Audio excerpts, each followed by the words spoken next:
Hello, everyone. Welcome back to Listening Home. Today, we have a beautiful story for you that will help you improve your English listening and vocabulary. Let's get started. My name is Leora Vance. I am a financial consultant, and I help small businesses grow. I am 32 years old, and I have always lived a quiet, simple life. I do not wear expensive clothes.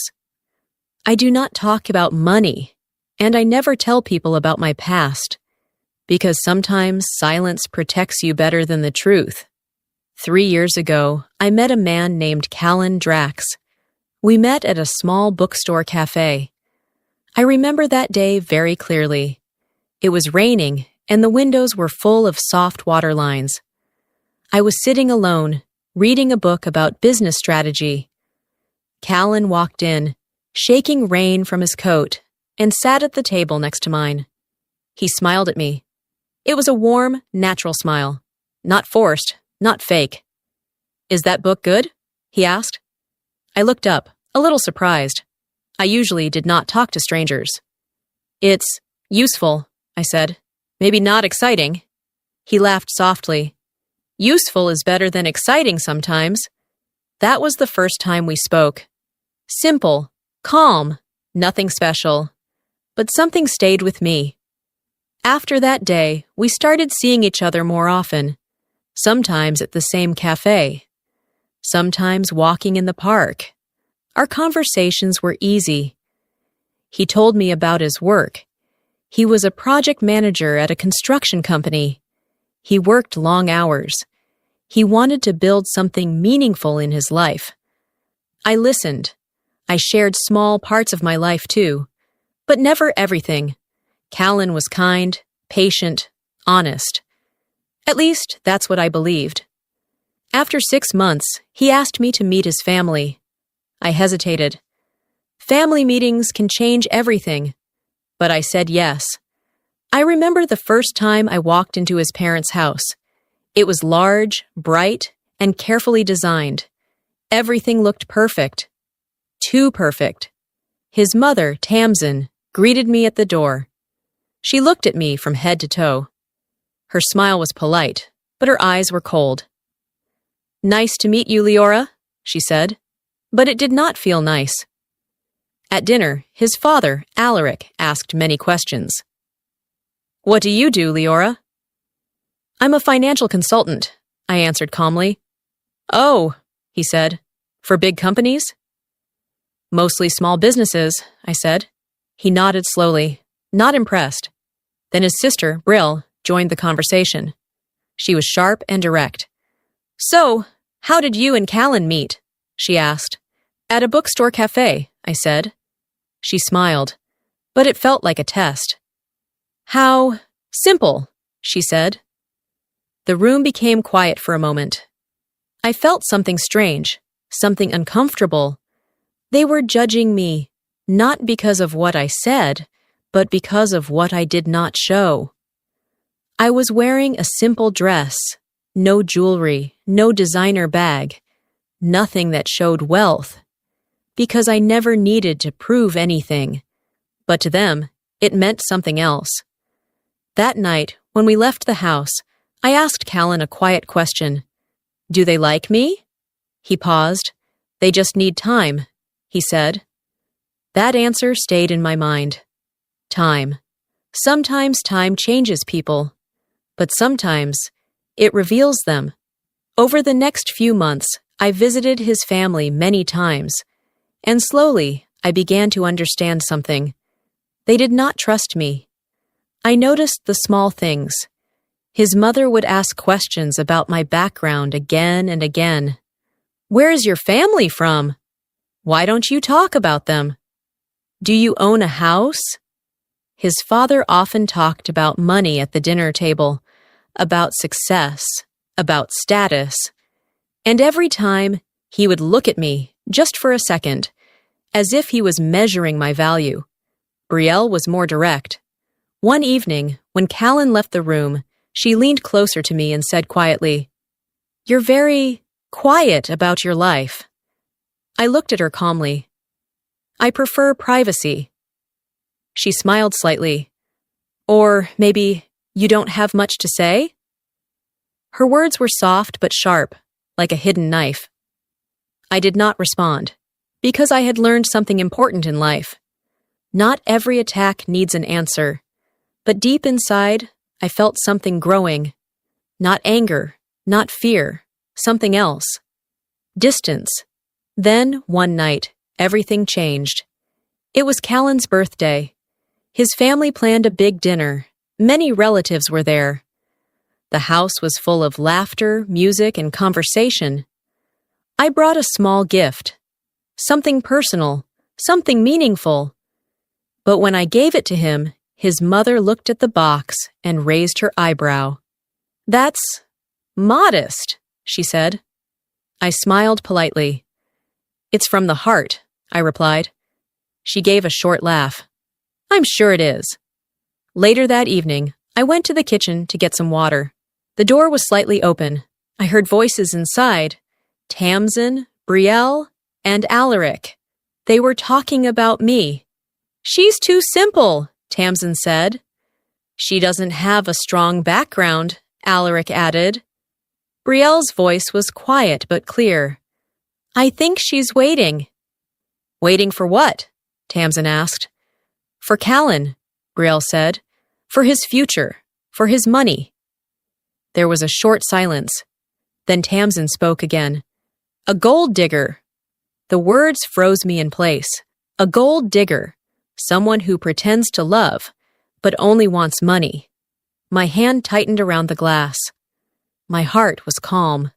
Too calm, because in that moment, I understood something very clearly. They had already decided who I was, without knowing the truth, without asking, without listening. I stepped back quietly and returned to the living room. I did not say anything. I did not show anything. But inside me, something had changed forever. That night, as I looked at Callan laughing with his family, one question kept repeating in my mind. Did he believe them too? Or was he the only one who didn't know the truth about me? And more importantly, what would happen if they finally did? I took a slow breath and looked at him one more time, because very soon, everything was about to change. The next morning, I woke up earlier than usual. The sky was still gray, and the city felt quiet. I sat by the window with a cup of coffee, but I did not drink it. My mind was full. The words from last night were still there. A gold digger. They did not shout it. They did not say it to my face. But sometimes quiet words hurt more. I asked myself one simple question. Should I tell the truth? I had kept my life private for many years. Not because I was ashamed, not because I was hiding something bad, but because I learned, very early in life, that money changes how people see you. When I was younger, my family was not rich. We lived in a small house. My parents worked hard every day. But when my grandfather passed away, everything changed. He left me something no one expected. A large company. A very successful one. I was only 24 at the time. I did not understand everything at first. I made mistakes. I trusted the wrong people. I felt lost. But slowly, year by year, I learned. I studied finance. I worked quietly. I built my own path inside the company. And today, I was not just a consultant. I was the owner. But I never told anyone outside my professional life, because I wanted something real. Real conversations, real connections, real love, not people who smiled because of my bank account. So I stayed silent. Until now. That morning, I sent a message to Callan. "Can we talk tonight?" He replied quickly. "Of course. Everything okay?" I looked at the screen for a moment. "Yes," I typed. "Just want to talk." But it was not just a talk. It was a decision. That evening, we met at the same cafe where we first met. The rain was softer this time, almost gentle. Callan smiled when he saw me, but I noticed something different in his eyes, something uncertain. We sat down, and for a moment, neither of us spoke. Then he took a breath. "My family," he started. I raised my hand slightly. "Let me speak first," I said calmly. He nodded. I looked at him carefully, not with anger, not with fear, but with honesty. "Last night, I heard them," I said. His face changed immediately. "Leora, They think I'm with you for money," I continued. He looked down at the table. "I'm sorry," he said quietly. I waited. Just 1 second. Then I asked the question that mattered most. "And you?" I said. "What do you think?" The silence between us felt heavy. Callan did not answer right away. He rubbed his hands together, a small habit he had when he was nervous. "I don't believe that," he said finally, but his voice was not strong, not clear, not sure. I felt it, and that feeling hurt more than his family's words. "You don't sound certain," I said softly. He looked at me again. "It's not that," he said. "It's just, you don't share much about your life. My family doesn't understand you." "That's not my responsibility," I replied calmly. "I know," he said quickly, "but it makes things harder." Harder? For who? For him or for the truth? I leaned back slightly and crossed my hands. "Let me ask you something, Callan," I said. "Okay. If I had nothing, no money, no success, would your family accept me?" He did not answer. That was my answer. I nodded slowly. "I see," I said. "Leora, it's not like that," he said, a little louder now. "They just want the best for me." "And what is the best?" I asked. He paused again. This time, longer. I could see the conflict in his face. Love, pressure, doubt, all mixed together. And in that moment, I understood something important. This was not just about his family. This was about him too. "I need to be honest with you," I said. He looked up. "There is something about me that you don't know," I continued. He leaned forward slightly. "What is it?" I held his gaze. "I didn't tell you everything about my work." He frowned a little. "You said you're a consultant." "I am," I said, "but that's not all."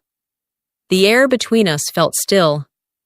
"I own the company I work for," I said calmly. He blinked. "What?" "I inherited it from my grandfather, and I've been running it for years." He stared at me, trying to understand. "That company? The one you mentioned before?" he asked. "Yes." "The one with international clients?" "Yes." His face went pale.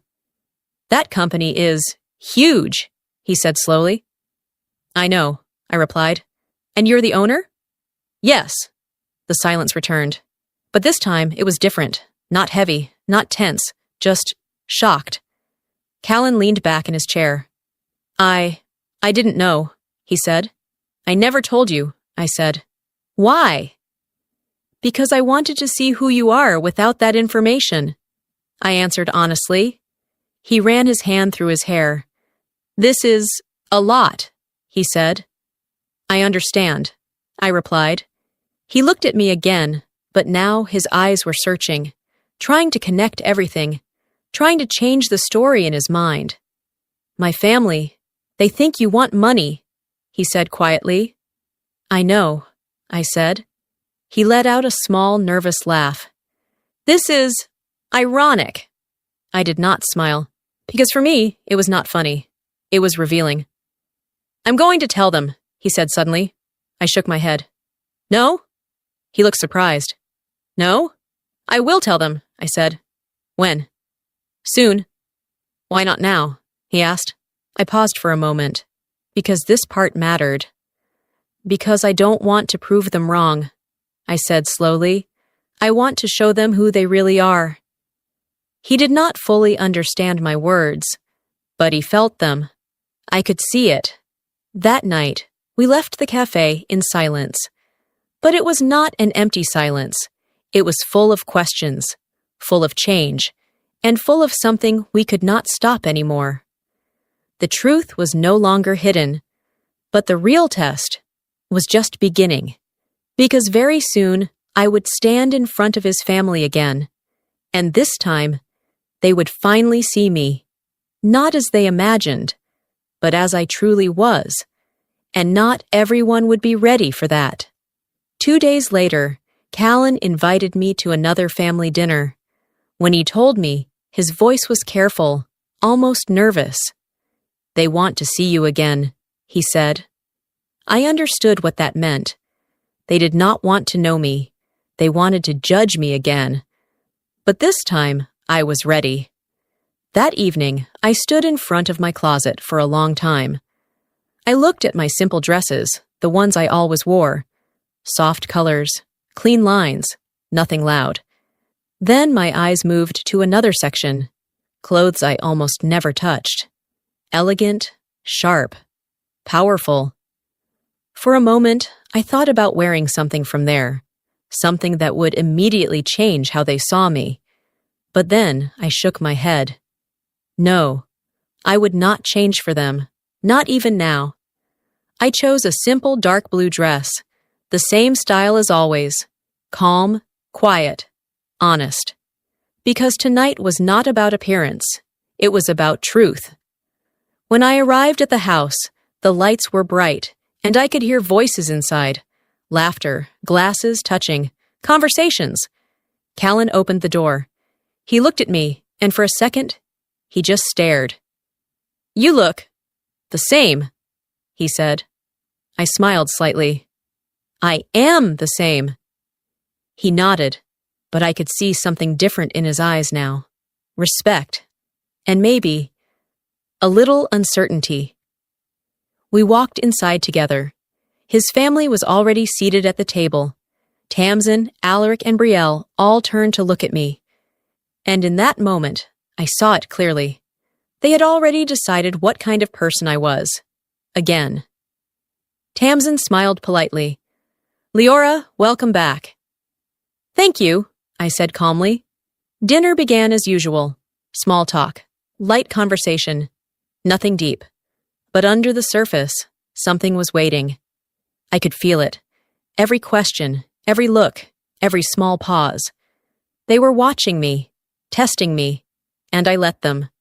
After some time, Alaric leaned back in his chair and looked at me. "So, Leora," he said, "have you made any big progress in your career?" His tone was casual, but I understood the meaning. He was measuring me again. "Yes," I said simply. "Oh?" he replied. "In what way?" I took a small breath. "I've been expanding my work," I said, "taking on more responsibility." Brielle smiled slightly. "That sounds vague," she said. I met her eyes. "It's not vague to me," I replied. She held my gaze for a second, then looked away. Callan stayed quiet. Too quiet. That hurt more than I expected. Then Tamsin spoke. "Leora," she said softly, "I hope you don't mind me asking, but what are your long-term plans?" There it was. The real question, not about my career, not about my goals, but about my place in their family. "I plan to continue building my work," I said, "and living a life that feels honest." She tilted her head slightly. "And what about stability?" she asked. "I have stability," I replied. Alaric gave a small laugh. "Well, stability usually means more than just feelings," he said. I looked at him calmly. "I agree," I said. The room became quiet again. Then Brielle spoke, her voice sharper now. "Can I ask something more direct?" she said. "Yes," I answered. "Are you planning to depend on Callan in the future?" she asked. Callan shifted in his seat. "Brielle," he started, but I raised my hand slightly. "It's okay," I said. I looked directly at her. "No," I said clearly. "I am not." She raised her eyebrow. "Then what are you planning?" she asked. I paused. This was the moment. Not loud, not dramatic, Just clear. I'm planning to continue running my company, I said. There was a short silence. Then Alaric frowned. Running? He repeated. You mean working at? No, I said calmly. I mean owning. The words landed softly, but their effect was strong. What? Tamsin said, her voice almost a whisper. I own the company I work for, I continued. I've been managing it for years. No one spoke, not immediately. Brielle blinked. That's not possible, she said slowly. It is, I replied. Alaric leaned forward. Which company? He asked. I told him the name. The room froze. Because they knew it. Of course they did. It was not a small company. It was successful, international, respected. And suddenly, everything changed. Tamsin's face lost its color. Brielle looked at Callan, then back at me. You're serious? She asked. Yes, I said. Callan finally spoke. It's true, he said quietly. I didn't know until recently. Silence filled the room again. But this silence was different. It was heavy with realization, with shock, with something they could not control anymore. Alaric leaned back slowly. This changes things, he said. I looked at him carefully. No, I said. It doesn't. He frowned. What do you mean? I mean, I continued, this only changes what you think of me. No one answered, because they knew I was right. I was the same person before you knew this, I said calmly, and I am the same person now. Brielle crossed her arms. But you didn't tell us, she said. You didn't ask to understand, I replied. Her lips pressed together. Tamsin finally spoke, her voice softer now. Leora, we may have misunderstood you. I held her gaze. Yes, I said. You did. The room felt smaller, tighter, because the truth was now sitting at the table with us, and no one could ignore it. Then I looked at Callan. This part mattered more than everything else. He looked back at me, his expression full of emotion, but also confusion. I wish you told me earlier, he said quietly. I felt something in my chest, a small break. I was waiting, I said. For what? He asked. For you to trust me without needing proof, I answered.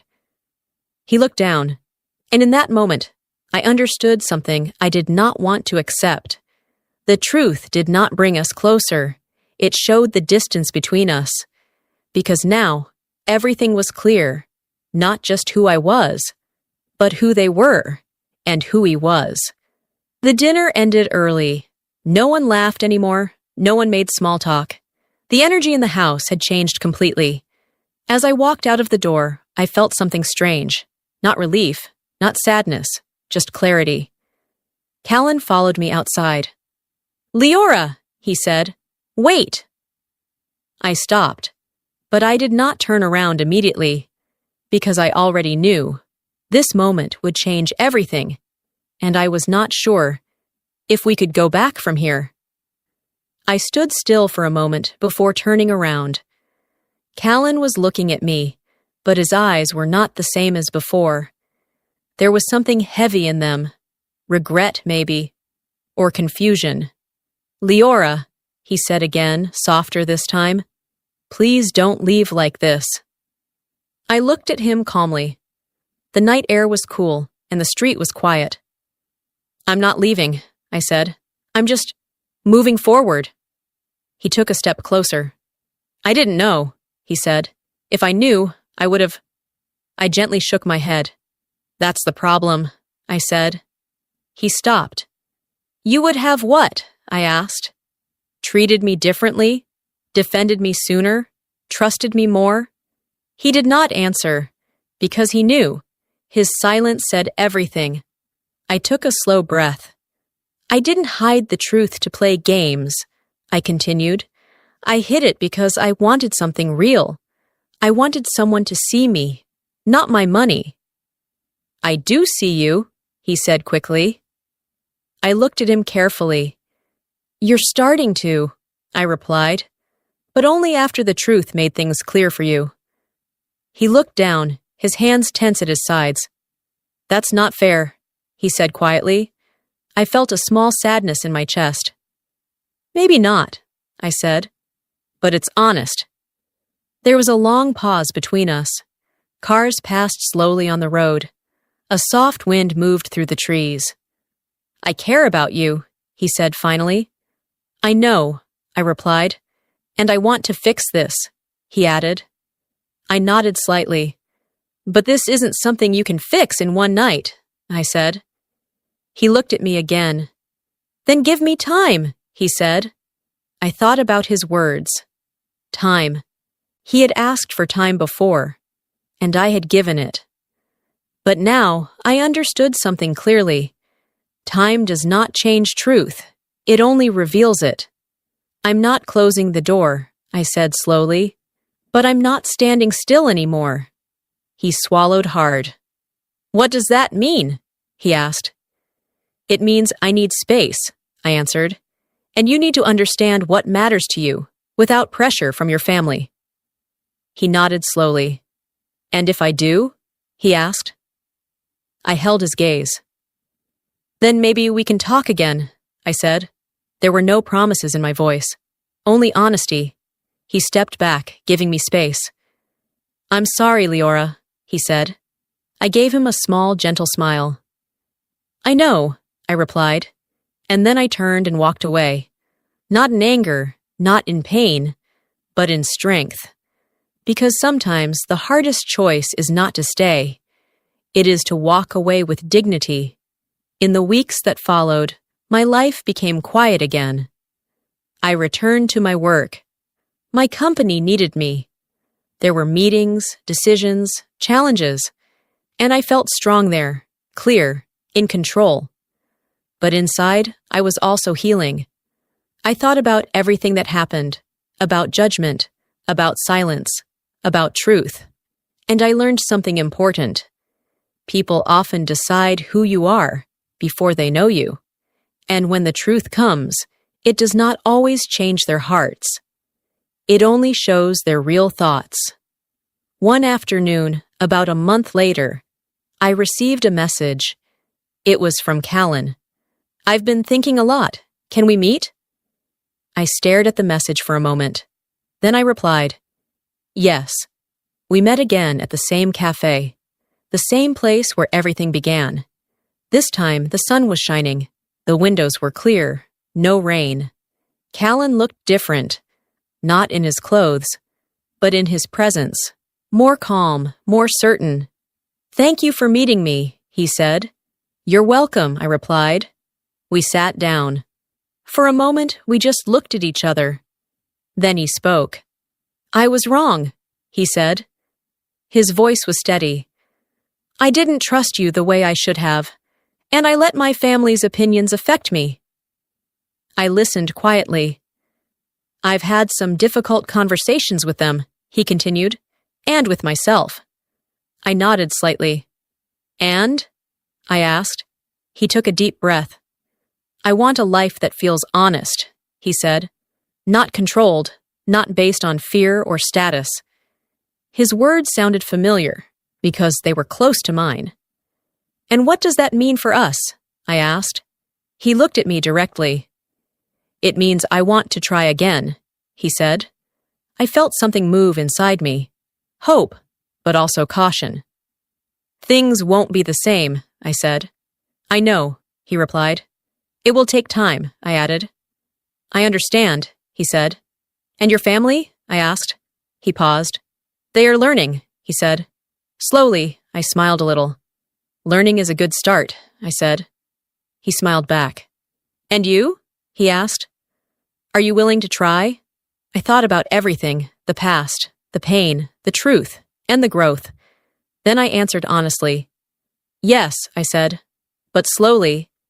He nodded. "Slowly is good," he said.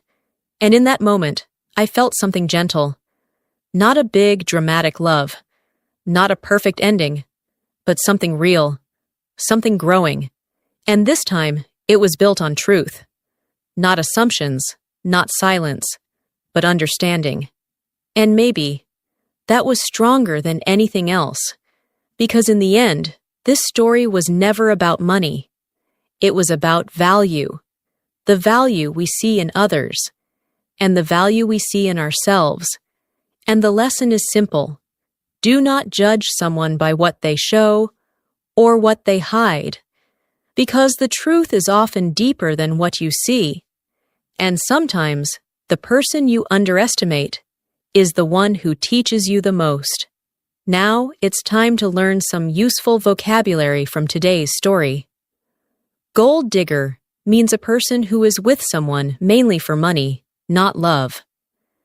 Example, they called her a gold digger, but they were wrong.